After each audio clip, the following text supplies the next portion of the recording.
Welcome to the Harnessing Your Divine Feminine show, hosted by Andrea Bagby. We believe that when you give a woman an opportunity, you give her the world. Okay.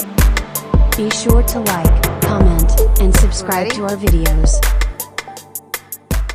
Hello and welcome to Harnessing Your Divine Feminine. This is the show where we listen to women's stories and we give every woman an opportunity to thrive. So today is one of my oldest friends and clients, Elvia, and she has got stories. And I love it. Even when we're together, I love your stories. Thank you. Thank you. It's a pleasure to be here. It's an honor to be here. And I tell you, you have really turned tragedy into triumph like nobody's I've ever seen. Like crazy. Like, first of all, like you've got so many stories within stories. You were married. How old were you when you were married? I was 16 when I was married. When you were married at 16? I was married at 16. Okay. And I had a beautiful person. I mean, God sent me this soul to just grow and live life. And I have 3 beautiful children, 23, 16, and 14. So I married very young, and he was the person of my life. I mean, 23 years and kept it strong and very happy married. You really did, because you were my client and we did some energy work, some spiritual work together. Remember, yeah. That was awesome. You're very natural at healing.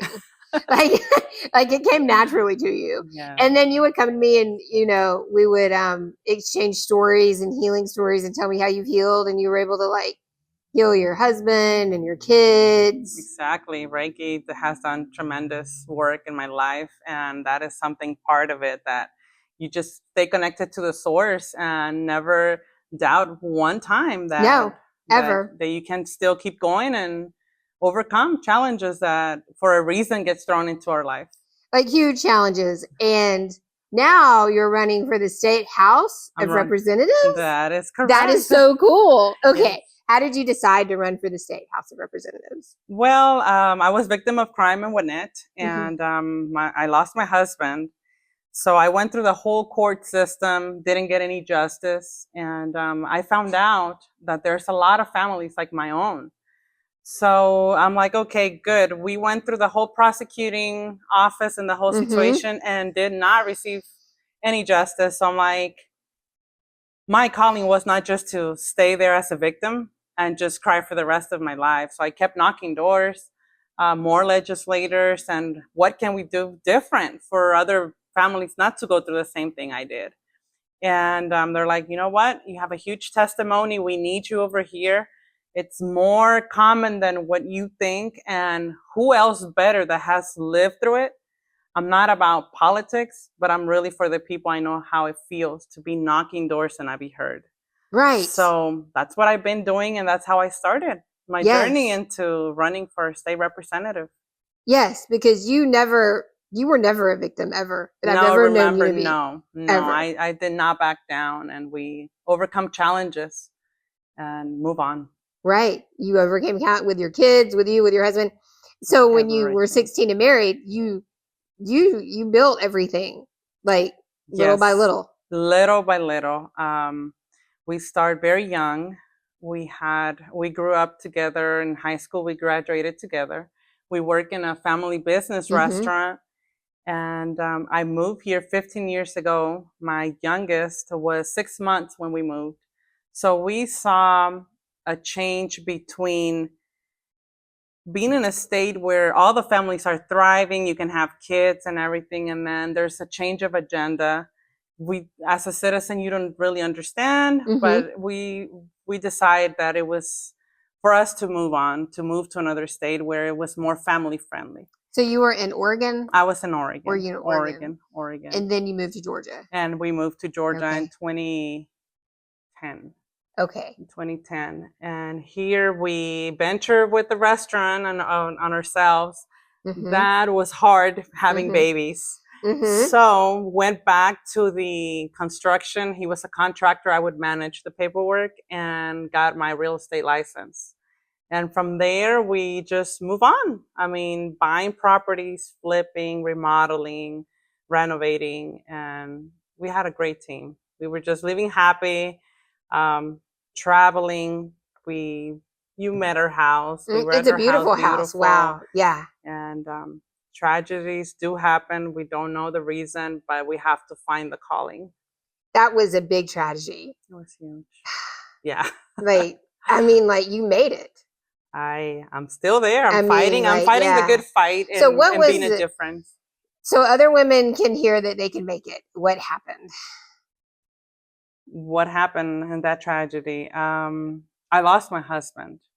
I helped my father work in his construction company in Oregon. They knew that we were young, successful, and never be able to break that from us. So just decided to take his life away, my husband's, and thought that I was not going to have any other way but to kind of give in into this tyranny and narcissistic abuse that goes in that family. And I stand up for myself, my kids. I finished myself growing up with a Christian family, which was my husband's, my mother-in-law, beautiful family that I love. And that's the family that I was ever all the time happy. And I'm still happy because I still have their support. I cannot imagine how they feel knowing this coming. So it was actually your side of the family. It was my side. It was your side of the family that took your brother's life, your husband's life. My husband's life. Yes. And gotta stay very strong. I will never surrender to that family if they come with bad intentions, how they did and everything. It's like, just gotta stay strong and give the good fight. So you severed ties with your own family. I'm sorry? You severed ties. You cut off your own family. Oh, yeah. Yeah. That's strong. Like, you know, because you hear the thing like, well, they're family. Yeah, no, it's something that it's not very common and it's very hard to people to listen to. Now imagine living it through, but you still are always put into places where you have to make a choice. Right. And my choice is stand up for myself, for my kids, and make a change. And even though people, the American people, sometimes are not ready to hear the stories, there's always choices. There's victims out there for all kinds of crimes that you name it. Victims of abuse, sexual abuse, traffic, labor traffic, and you hear all of this. And in all different communities, not exactly Hispanics or other communities. Right. It's something that goes on, and always knock doors, always believe in yourself and stay connected to the source. Right. And that's how that's how you overcome. That's how you overcome. It is. And I remember going to your house after the tragedy happened, and you could just feel the sadness. Like, you could just feel it. Well, when you're in love with the person and it's your person, that's just your person. It's a huge loss. But what do you do after? You still have all this love, all this grief in you, and all these things that you need to overcome. You give it to the people. You listen to people. You find out what's there, and they're like, okay, I'm still needed in this world. I still can make a change. And you become that love to the people. Right.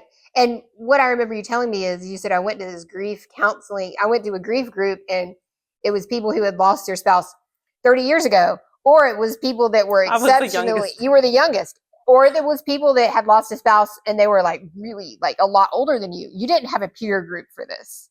There was no. Like, you created your peer group.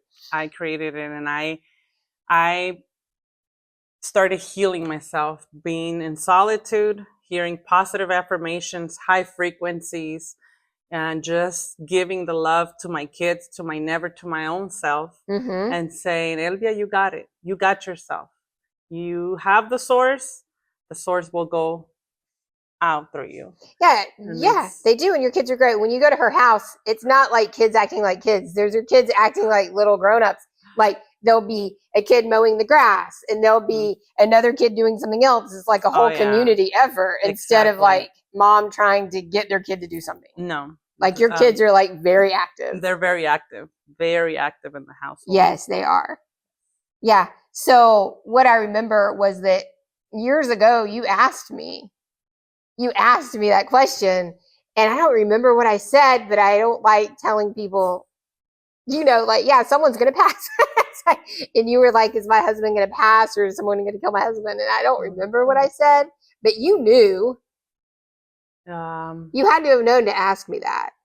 I remember that I came to you, and it's like I have a constant battle with my own family. Mm-hmm. And it's how am I going to ever overcome that? How am I going to get them away from following and just being around? It's like I stay away from them. I remember that I asked you that, and you're like, well, you just keep healing yourself. Right. Like many people have that problem with their own family. Keep healing yourself. Yes. And yeah.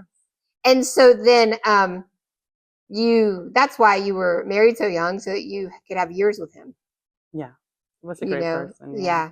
I think he was my angel that was sent to me to overcome a lot of my childhood trauma with this family and everything. So I think he was sent for a reason to know something better, because there's a lot of other families out there, kids, that's all you know where you grow up. And you never get to experience, or you just get into the same cycle of the same situation where you grow up. And God, everything just was sent for me in the perfect way, where we grew up different. And I just loved him all my life, and I still feel the connection. Oh, it doesn't go away. Right. It absolutely does not go away. So then you you raised the kids, and you had a nice house, and then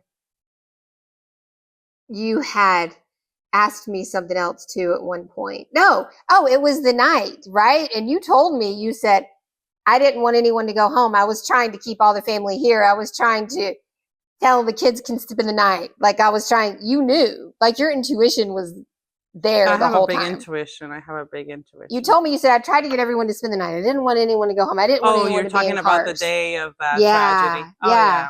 Yeah, I was like, it's time to just finish this up and don't go out. And I don't know, the intuition was there, but nothing was supposed to go wrong. How can you know when you don't really know? But it's just, you just feel something, and it was there.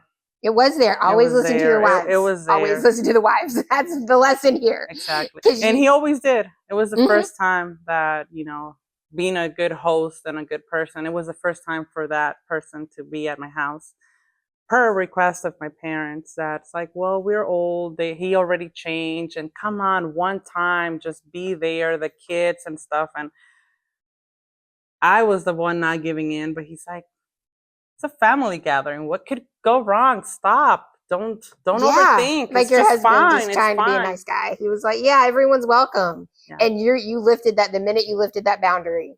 Yeah. But your husband was the one that was like, no, it's family gathering. It's fine. No, and it's funny now that I still get calls like, oh my God, well, he's gone. And like your parents, it's like, no, one time was enough for me, and I'll stand up for myself. And they thought really I was not going to be able to make it with the grief. I was probably going to be somewhere lost, because they knew the bond that we had so strong. And no, God works to you through very different particular ways and gives you the strength. And you were like, so now you were helping other families find justice and get through this. Yes, after the passing, I became an activist. I started protesting for my husband, and then just victims start just because the person that killed your husband, is he free? Is he walking free? He was walking free. He was just given only 5 years probation and 5 years house arrest, first time home offender.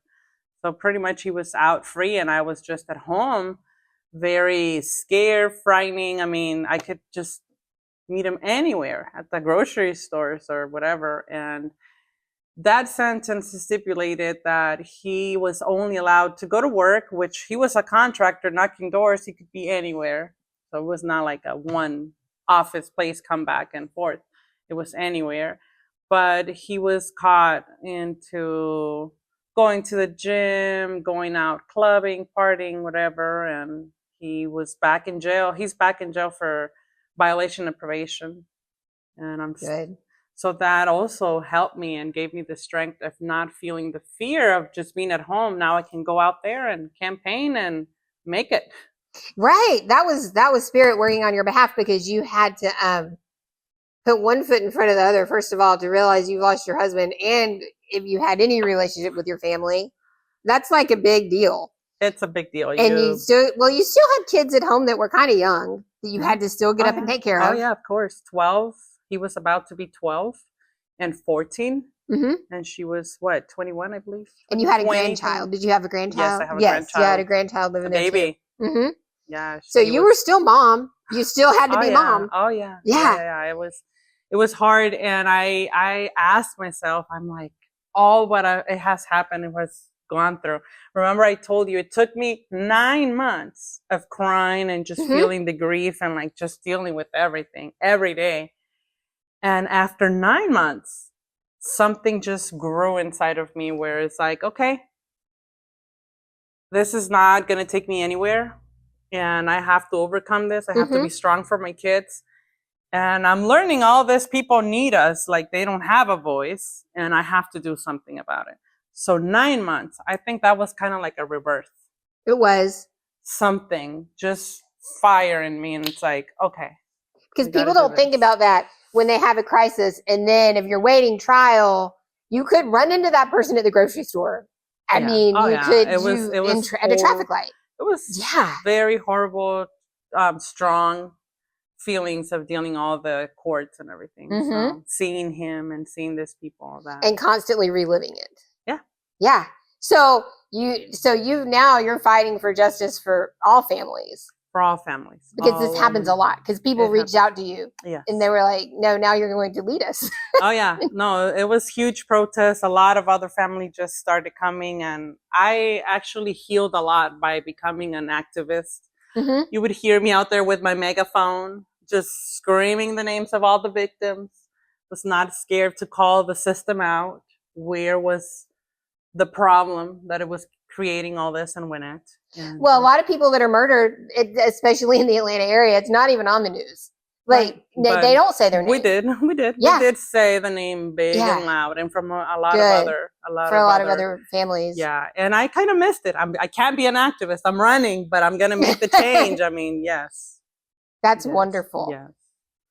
I love it. I love the time that I was saying their names big and loud. Now I missed it. My kids sometimes are like, Mom, if there's somebody else to lead us, we'll be there. But I'm running different now. I can't be an activist right now. What does it mean to be in the State House of Representatives? What are you going to do? Oh, I am going to go very hard on victims of crime. Okay. So we got to fight crime. It has rise a lot. So crime, corruption, be the voice of a lot of people that are not being heard, and education. Education, it's one of my priorities because it's not about fighting the fight. It's about preventing to get there. And we got to be there for future generations. Absolutely. It's just like how I tell my kids at home.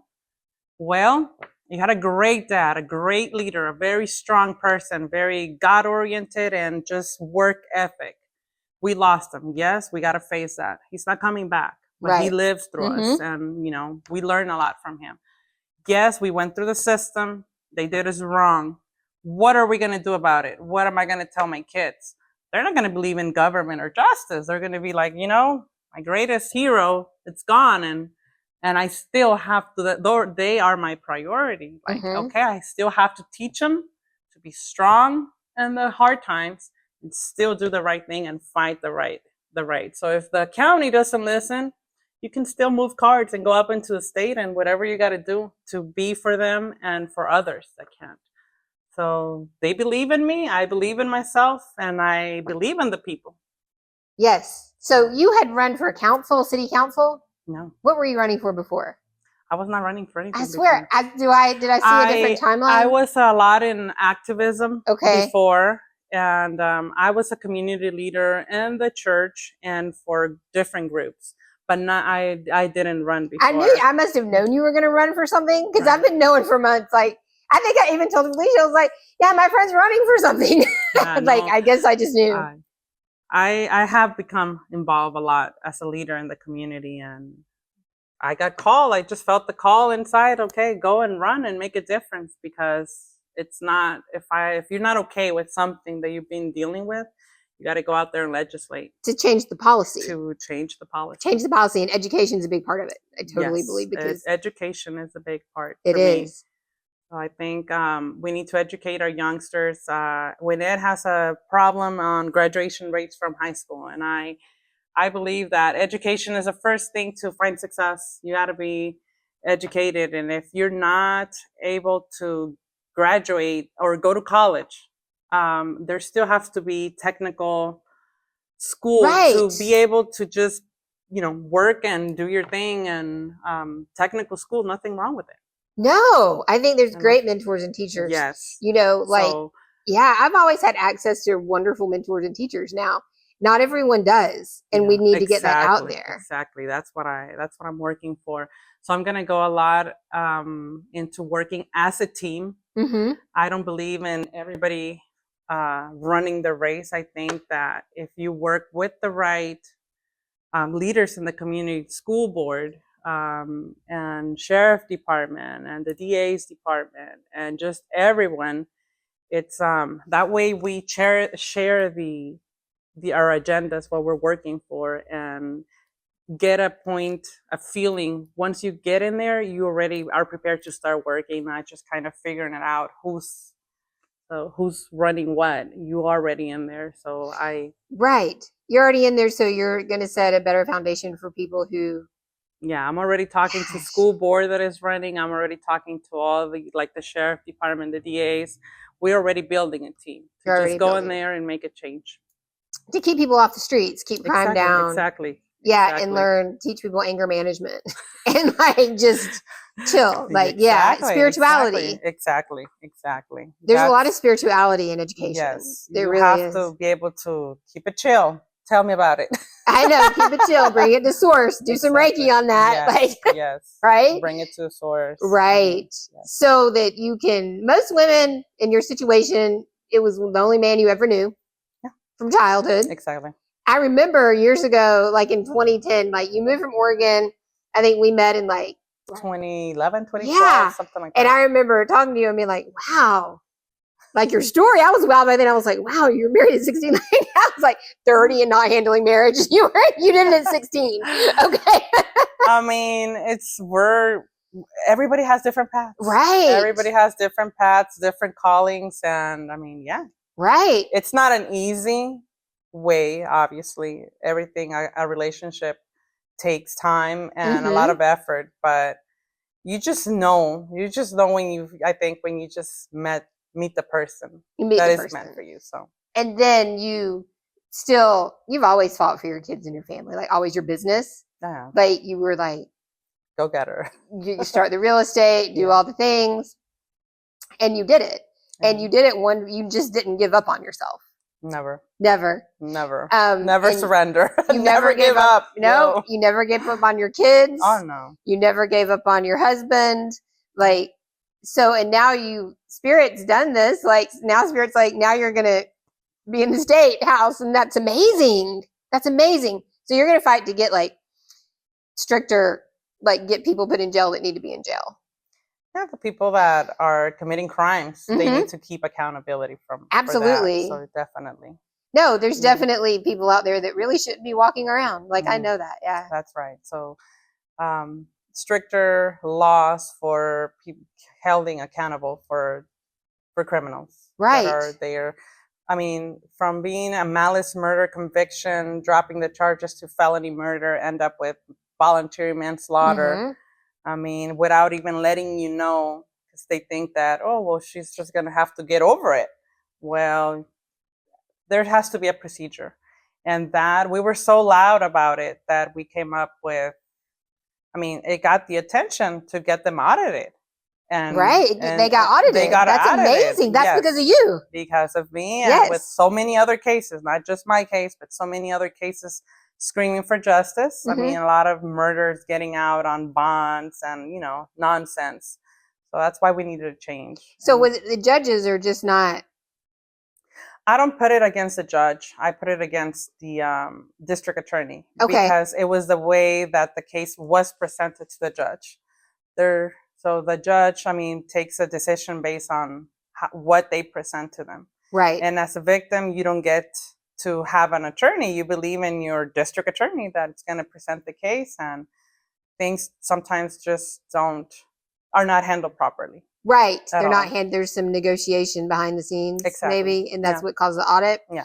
And then it leaves families, even if you bring it to source and you can find forgiveness in your heart and you work for your kids, you've still sort of got like some, I'm sure, some PTSD, some like fear, and to just like move forward.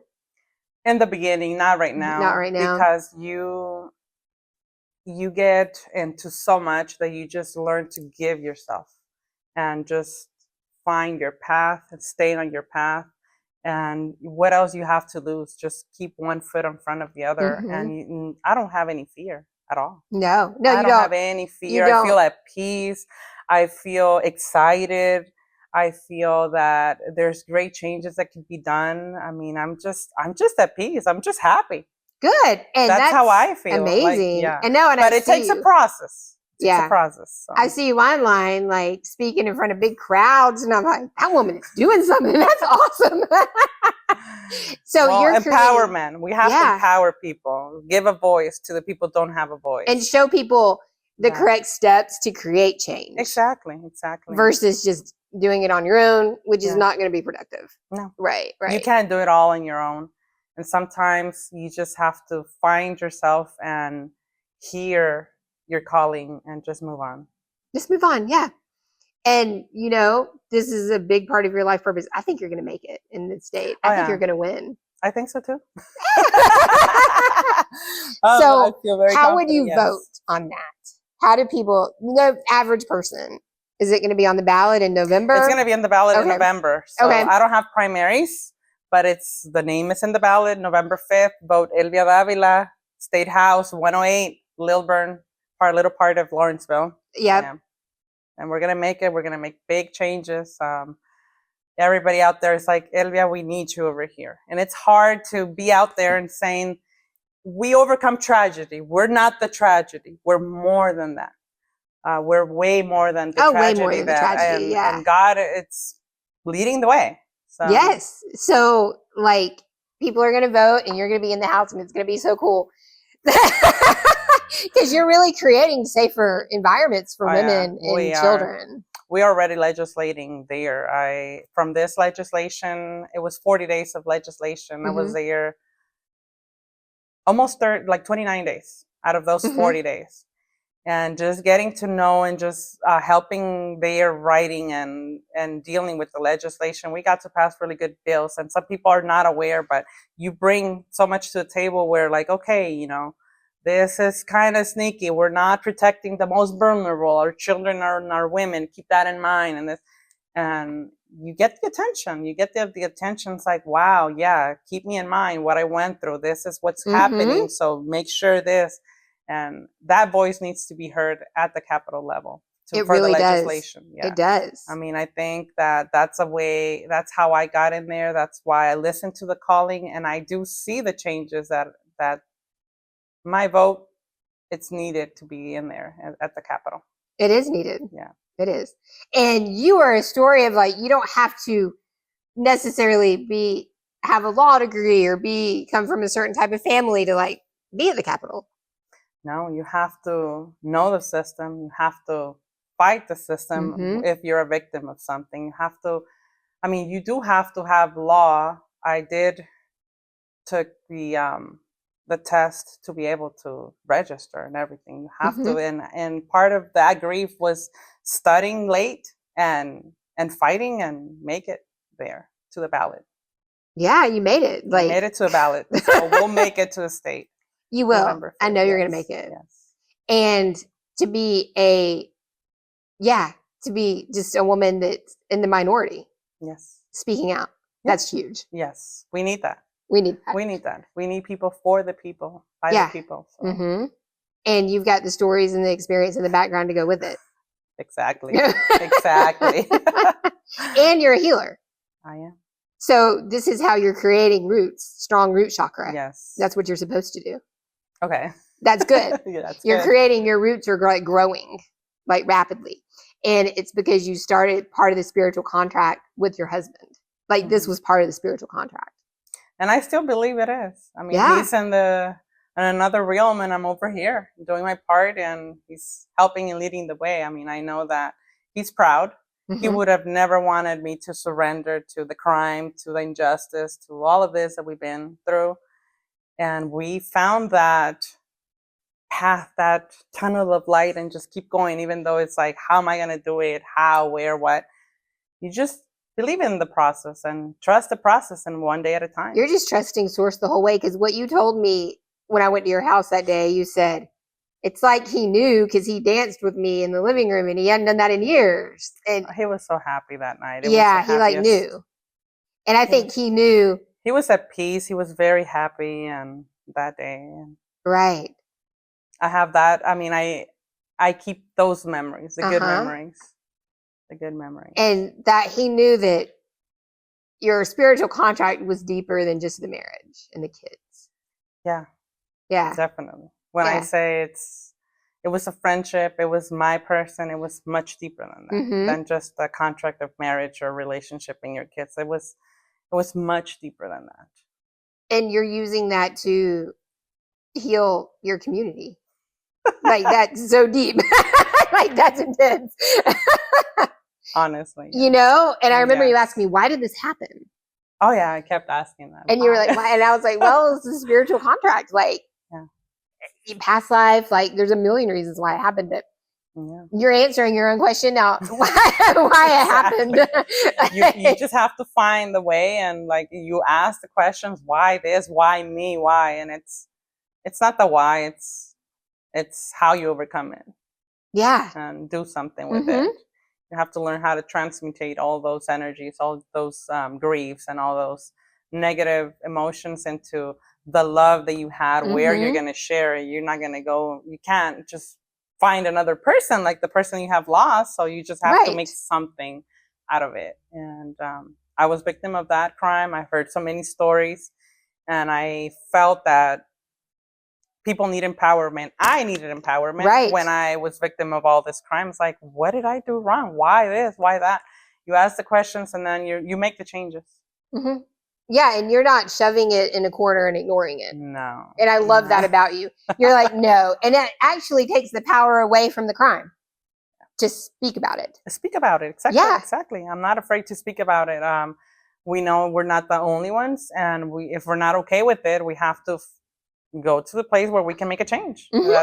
I found out that's where you make a change, at the legislation level. And that's where I'm running. I mean, I exposed what I went through. I gave the case, everything, and it's like, come over. We need you over here. I love it. You're like, I exposed. Yeah. You got them audited. Yeah.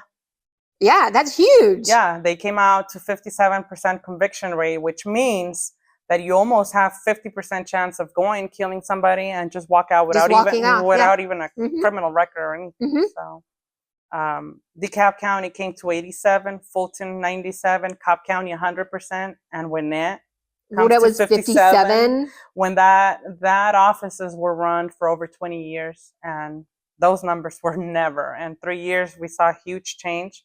We felt it in the community. They got audited, and we saw the numbers. Like, I'm happy that we were big and loud. No, because and expose that. So now you're not gonna be able to get away with murder in Gwinnett County. No. Good. Yeah, exactly. Good. Exactly. Because, when I had rented an apartment up there for a couple of years, and I remember I knew there was a lot of gang activity. I was not aware because I always live happy in good neighborhoods. I didn't see that. I didn't see that around my kids. Yeah, I remember. I was not part of seeing that, but yeah, you lived in a nice neighborhood. I lived in an apartment, and it was Gwinnett County was for the most part fine. But I remember having an awareness, and I really not understanding why it was specifically there that I had, because I've lived in a lot, many counties in Atlanta, and I remember thinking, why is it such a thing here? Right. Yeah, and it that explains why. Really. Yeah, exactly. Yeah, that change has been for 3.5 years, but it's going to change pretty soon. So we have to have peace and community, and just be able to raise your family. Just happily. Be able to, the pursuit of happiness. That's a right we have. We pay for our taxes, and we thrive in what we're doing, but safety is number one. If you lose your safety, then, Oh, if you lose your safety, you don't have anything to build from. How are you going to be able to think it through to like budget your money or find a job? Everything comes second. First everything, the safety, yeah. and then the children. Education is very important. Safety, Right. education, and then we go from there. You go from there, and like Justice. it's really doing just having your voice out there helps so many women. Yes, definitely. There's a lot of single women, and it's like, okay, if she's able to make it all the way. I was talking to two ladies 2 days ago that I met them. I was just at lunch, grabbing lunch, and like, oh, you look so pretty. Do you mind asking you, where do you work? And I just start talking, and my story goes out there. We're like, oh my gosh, I think I was going through so much. You inspire me. I'm like, go out there, be part of the community, do something, be a voice. Tell your story. Tell your story. Absolutely. Tell your story. Because, that's what it is. Yeah, and everyone thinks if we're not telling our stories, everyone's going to live in isolation thinking we have the biggest problems. And that's not true. No, no, you that's go never listen true. to other stories, right. and you heal from others. Oh, you absolutely heal from others. Exactly. Yes. So when you are so now obviously like what a role model for your kids, and like your sons are going to marry like awesome women like you now. Okay. And like your daughter's like, wow, yes. I don't have to lay down and just be a victim. No. And or feel bad of your story. No, not at all. No. And you're like setting that for like the next 7 generations. Okay. That's amazing. Okay. You've turned this. That's what we're supposed to do. Yeah. You've cut like a whole generational curse for me. Because first of all, I hear a lot of stories about how we continue to negotiate dysfunction in our families.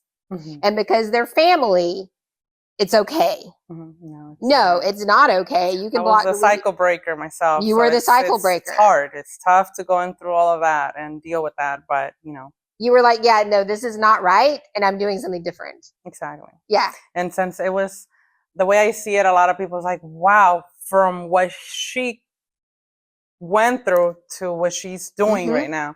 Well, it's the same amount of energy, I think, from the bad where the generation was coming that you have to break it and do something powerful for other people. So, I mean, that's where you get that energy to do it. Yeah, you were like, I don't care. And I remember when you were getting ready for court or meeting with the prosecutor, you were like asking me like, what do you think is going to happen? But even then you were like, I do not give a crap. He's going to jail. Like you were like, I don't care if my whole family doesn't speak to me again. I don't have a problem. In fact, I feel so much lightweight, so much happier that I was able to finally put a protection order, like a TPO, and just cut it off. I'm like, now legally, they're not going to be after me. Like, I'm protected from that. So I could do so much better now. You did a TPO against your own family. Exactly. And I love that.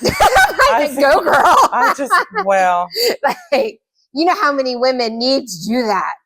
On time, not be a victim of crime like I did. Right. Now I learn. I mean, and it's because everybody tells you, oh my God, got to be the bigger person, your family, your bloodline. How can you? You're like, oh my God.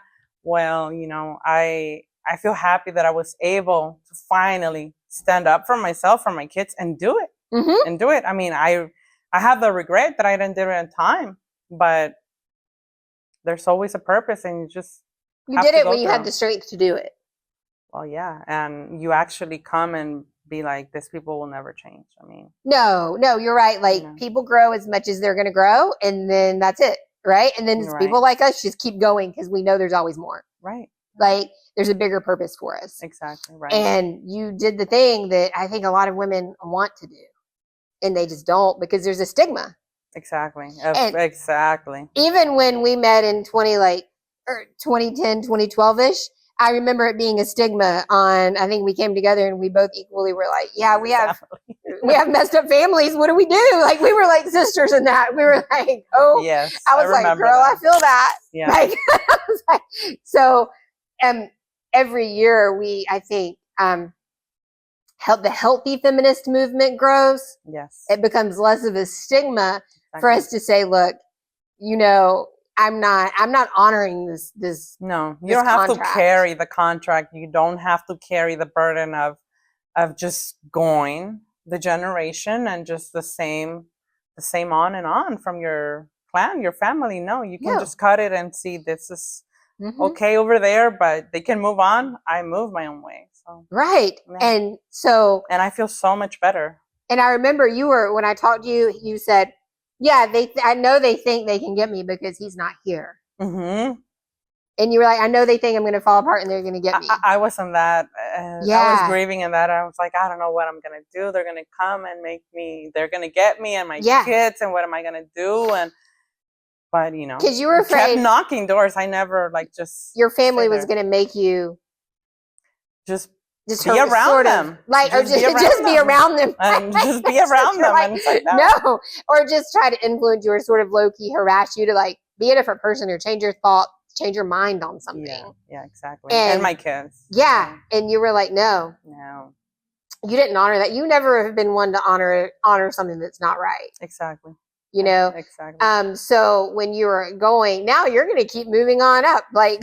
You're going to keep going for you and your kids.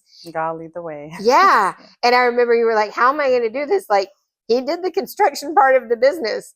What am I going to do, Andrea? I was like, you're going to be fine. Yeah. I had no idea at that moment. But it's one day at a time. Yeah. That's what it is. It is one day at a time. And it's all about, one thing about you is you always followed your intuition. Yes. And you never let anyone influence that. No, you have to stay connected to a source all the way around. You cannot be influenced. I'm very strong in my connection. Yes. If I feel no, it's not that way, I'm sorry, I can't make it, I won't. And no. So intuition is a big part. Mm-hmm. And how do you feel like your spirituality, your energy work influences you still today? Well, I think I'm in the right path. I'm taking the right steps. Mm-hmm. So I keep accountability of myself. I try to heal every day myself, my kids, and I'm just open and receptive and just being out there and just kind of know where, you go take a step and where you just step back and just wait for another door to open or take another step. Right. And spirit just sends you people. Spirit just has sent you the exact people you need. You just got to trust and be there, surrender to yourself and just be there to. Right. And I always tell people, there is no real plan. I know you want me to give you a plan. There's no plan. You can prepare yourself for a career, for something, like just work yourself off. Yes. Thinking, but it's not what we think. Sometimes you have to surrender. You have to go through life and rebirth and just hear your calling. That's it. I mean, a lot of people struggle with that, and they have PTSD and they have depression, and because they're not listening to their intuition. They're not listening. They're not connected. I mean, they're just fighting everything: the system, the marriage, the kids, whatever. And I've been there, and you have to just when something big happens. Or we don't have to. I wish people would not have to go through traumatic events or anything, but just surrender, really looking deep into you. What are you calling? What are your talents? What are your things? And you'll figure it out. You will figure it out and just trust. Sometimes you will not have anything, like no support, like no family, no parents, no siblings. You will lose your husband like I lost him. I mean, you would so many odds against you. Oh yeah. But if you give love to yourself, to what you have at the moment, doors open. And that's everybody. That's to everybody. It is like so many odds. If there's not odds against you, it's probably not your calling, right? I mean, like, yeah. But you knew there were odds against you, but you didn't care, and spirit sent you the right people. There's warfare all the time. There's warfare, and it's for a reason. Sometimes when we're called to make a big difference, to be of light, right? There's things that are going to come your way to knock you down. But what do you do in the hard times? That's where you prove what are you made for. Right. What are you made for? Like, what's your purpose? What are you made for? To walk in that. I kept telling to myself, I had a couple things. One big thing was my mother-in-law. She always said, fear does not come from God. And I got that instilled since I was 16. 13. That's very true. Right. Yeah. And I was faced with fear and so many things throughout this process. And every time when I would fear, I would be like, okay, fear is not from God. Just go through it. Nothing happens. Go through it. Go through it. And that's something. Another thing is like my husband would say, to the song that we heard, that's the dance we make. So to the dance, to the music that is played, that's the dance that you dance, which means, again, no fear. No fear. Don't have the fear. Other thing, it's like you grab the bull by the horns and don't let get go. it done. Just get it done. That's how it, don't let go. Don't let go. And and then I had 3 months after his passing. Now I understand it. Back in the day, I was like, what does it mean, a dream? He was gone. I mean, obviously he was passed. And I dreamed that we were at a party. And I was tired of dancing. My heels and everything's like ready to go. And he's like, guess what? I forgot to tell you, but we got to sweep this venue. I'm like, sweep the venue. I'm ready to go home. And he grabbed a broom and he was just so happy sweeping and being just silly. And I decided to help. And I would see all white trash on the floor, like black, white plates, spoons, everything white. And I asked him, my God, everything is just white trash on the floor. He's like, yep, let's hurry up and we'll finish the sooner that you know. And yeah, we finished. And then he's like, okay, let's put in the laundry all the dirty cloths. And we just put it and toss it into the laundry and move on. Well, now with all you encounter in this pathway, got to do a lot of cleanup there. You got to do a lot of cleanup. We're always sweeping some stuff up, right? And it's just a lot of white trash. Just moving the energy, right? The energy, yeah. Yep, you're just moving the energy right along. So, vulnerability is your greatest strength. Yeah, and I really believe that. I think that, so it had to have been vulnerable. Well, your whole story, you've used vulnerability. Even you were married young. I couldn't even imagine having babies as young as you did. Like, that's just mind blowing to me. Like, I know, it's hard. And you didn't do it necessarily with your mama right there. No, I know. You know, it was a lot of love around me, my husband and his family. And his family. Yes, a lot of love. Love has been a big part in my surrounding, and I keep it like that with my kids. Even though they don't have on my side of the family, they're surrounded by love. Myself, his family, God, and sometimes we crave for the wrong love and fall victims thinking that's the right love. And that could be, it's hard sometimes to discern. Sometimes we can fall in the bad relationships thinking it's love. Sometimes we stay longer, like my case, in my own family, because that should be love. I mean, that should be this, but no, I mean, you find it's okay to make mistakes. It's okay to live life and go through hard things, but it's what you do with it. It's what you do with it, right? That's what you do with it. You're always on time. Right. You're always on time to make a change for yourself and others. Right. And it's very vulnerable to stand up and use your voice. Yes. I mean, like, it's scary. And you walked into that courtroom knowing you didn't even have you had the backing of his family, not yours. Oh, yeah. And you told your story. I know. And now you're going out on like huge public venues, like completely vulnerable. Yes. And telling your story. And there's people, oh, there she comes. Oh my God, she was victim of crime. Oh, yeah. And there's a lot of other people. Just because you haven't, that doesn't mean there's not a voice that needs to be heard. Right. So, yeah. And you're helping other people to have that courage. Exactly. To stand up. And to be open and to be aware that what's going on in our communities, you know, and if we don't knock the right, I mean, if we don't have a voice, if we're not loud enough, we're not vulnerable, there's no change. People don't know about it.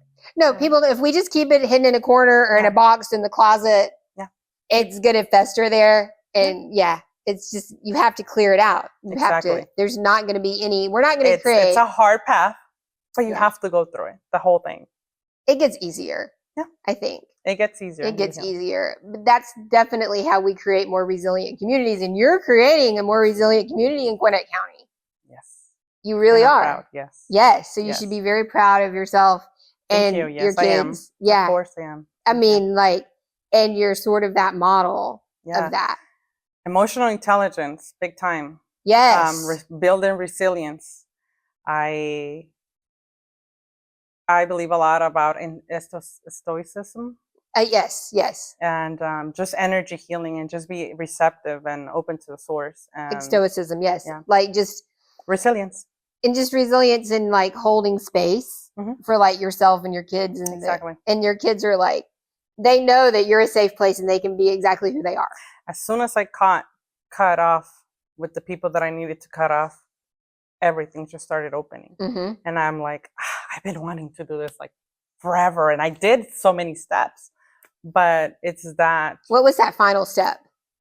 The TPO. The TPO. That's amazing. Yes. I love that you did the TPO. The TPO, yes. I think we should have like little celebration parties for everyone who does TPOs, because I talk to other women and they'll say, I haven't turned in that TPO. I need to write that statement, but I'm scared to. It was scary. Yes. It was scary, the first step.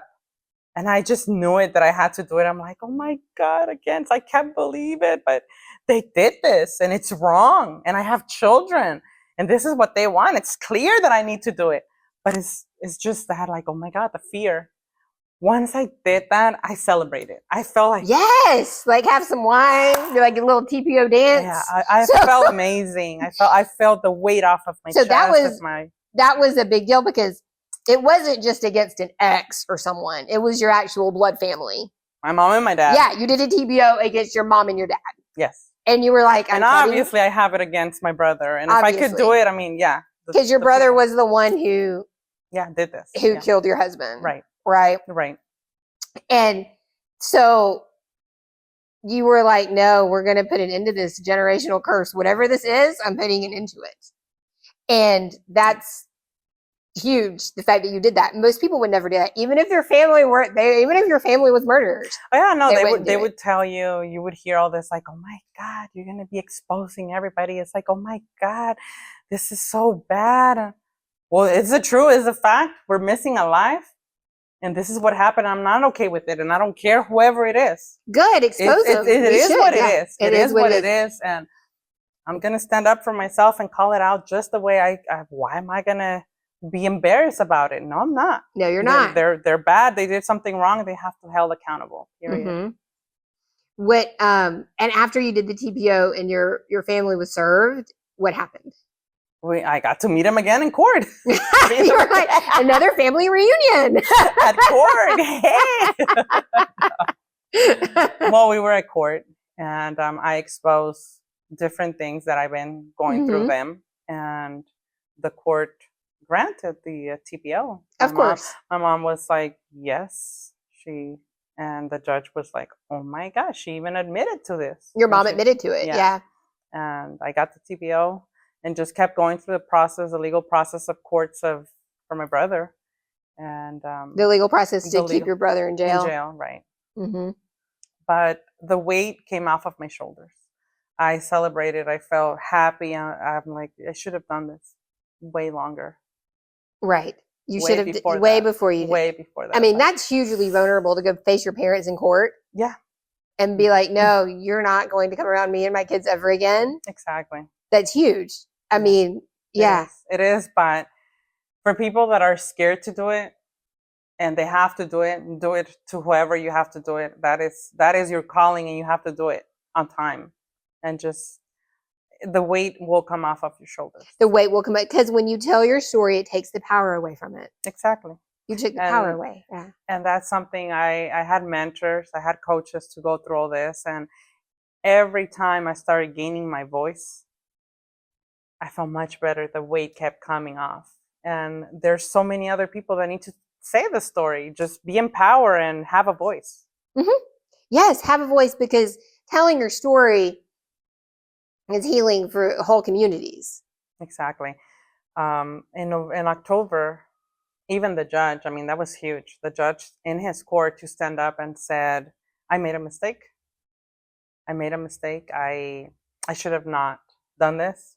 It was huge. The judge said that? The judge said that to me and my kids. To me and my kids.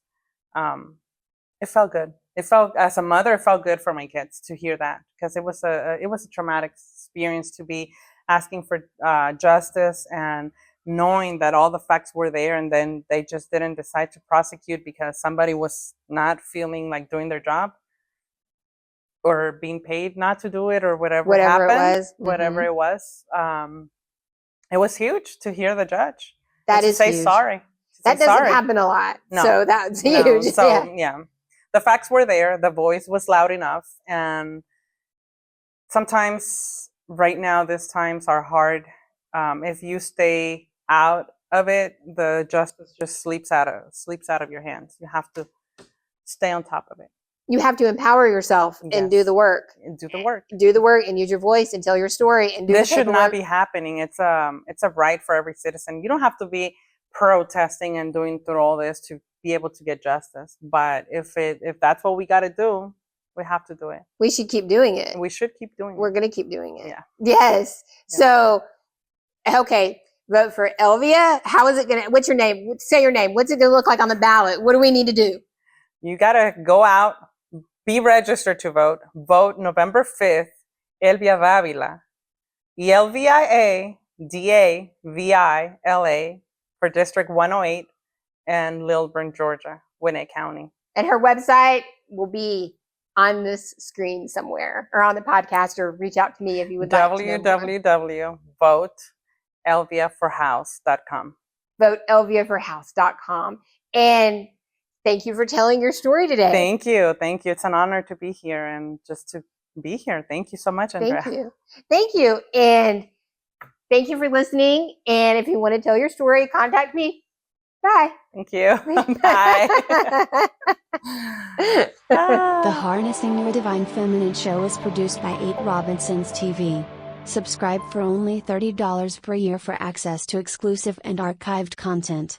Visit www.8ROBINSONS.tv.